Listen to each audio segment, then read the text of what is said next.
15 साल का किया है, शासन किया है, लोग पब्लिक को मूर्ख बनाने का काम किया, लूटा है, घसोटा है।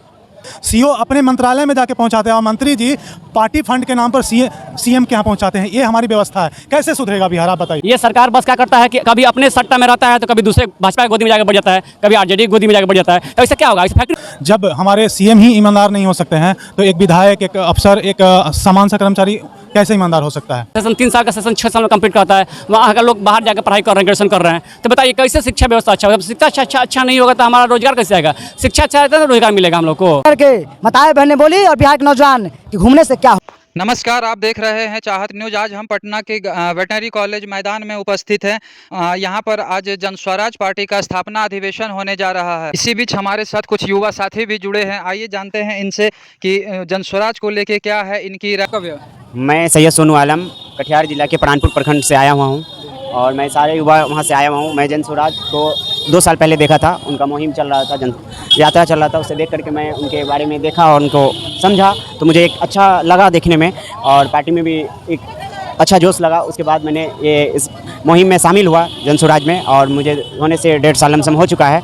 और ये ऐसा है कि आज जो आप देख रहे हैं यहाँ पे भीड़, इतना तादाद आया है, इतना कई दूर से लोग आए हुए हैं और यहाँ पर इतना देख करके लग रहा है कि नहीं, जन स्वराज इस बार 100% सीट निकालेगी।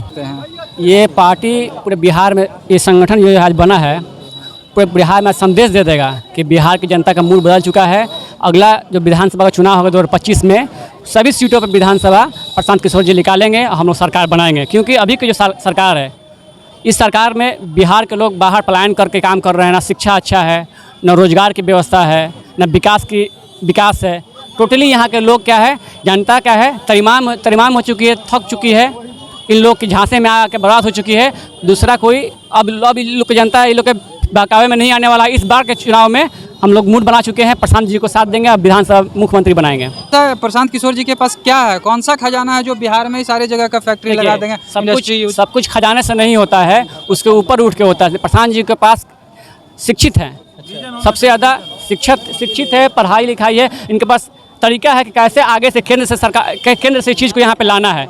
ये जो सरकार है, ये सरकार बस क्या करता है कि कभी अपने सट्टा में रहता है तो कभी दूसरे भाजपा की गोदी में जाकर बढ़ जाता है, कभी आरजेडी की गोदी में जाकर बढ़ जाता है। तो इससे क्या होगा? इस फैक्ट्री लगेगा तो इसी में टाइम वेस्ट कर दे रहे हैं। अपने पति को, अपने बच्चे को मतलब देखने के लिए मात्र 5 दिन 10 दिन समय मिलती है, वो भी साल भर में। छठ का मौका हो गया, दुर्गा पूजा का, किसी पर्व त्यौहार या फिर कि कोई असामाजिक घटना हो जाए घर में, तभी उनका चेहरा या अपने साथ 5 दिन 10 दिन बिताने का मौका। क्या आपको लगता है कि इस चीज़ से राहत हमें प्रशांत किशोर जी दिला पाएंगे हम बिहार वासी? बिल्कुल, आपने बहुत जायज़ सवाल किया है और इसी दुर्दशा को हटाने के लिए आदरणीय प्रशांत किशोर जी ने पहले पार्टी नहीं बनाया, पहले गांव के गली गली में गए, एक एक जिला में, एक एक वार्ड में गए और घूमे, अपनी आंखों से देखे कि बिहार की कितनी बदहाली है, माताएं बहनें किस बदहाली में जी रही है।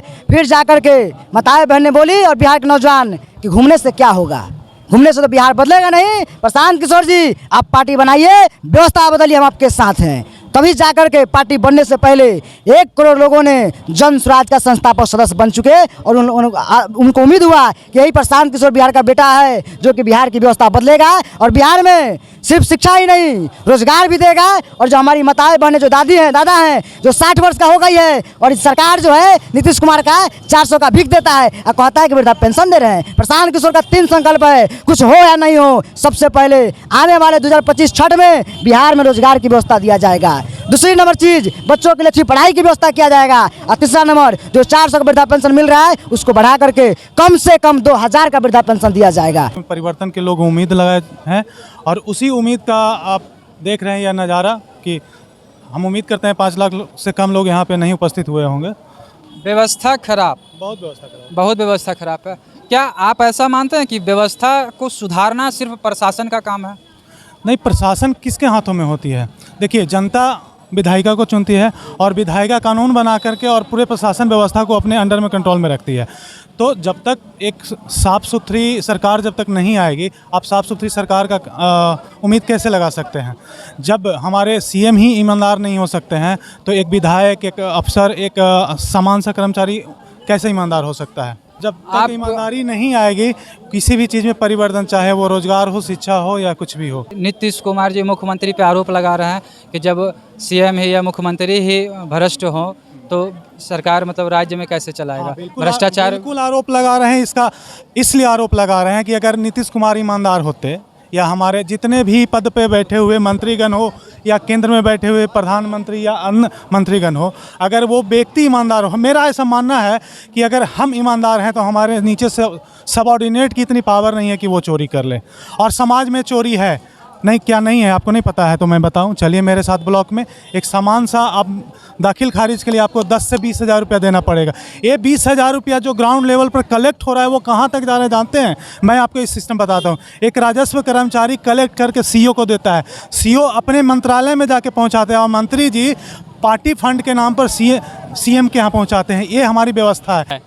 मगर इस बार के चुनाव में, इस बार जो पार्टी मतलब हम संगठन चुनाव जीत के बिहार में सबसे पहले प्राथमिकता रहेगा शिक्षा को अच्छा करना, रोजगार देना। देख रहे हैं कि यहाँ का हमारा सारण जिला का सेशन जो है, ग्रेजुएशन का सेशन 3 साल का सेशन 6 साल में कंप्लीट करता है। वहाँ का लोग बाहर जाकर पढ़ाई कर रहे हैं, ग्रेजुएशन कर रहे हैं। तो बताइए कैसे शिक्षा व्यवस्था अच्छा होगा? शिक्षा अच्छा नहीं होगा तो हमारा रोजगार कैसे आएगा? शिक्षा अच्छा रहता है तो रोजगार मिलेगा हम लोग को। मतलब आपका ऐसा मानना है कि भविष्य मतलब परिवर्तन होगा इस बार पूरे बिहार। अब इस बार परिवर्तन होगा। अब पूरा बिहार की जनता मूड बना चुकी है। अभी इतना इस पटना के अंदर इतना जाम है कि हम लोग 10 किलोमीटर पैदल चल के यहाँ पे आए हुए हैं।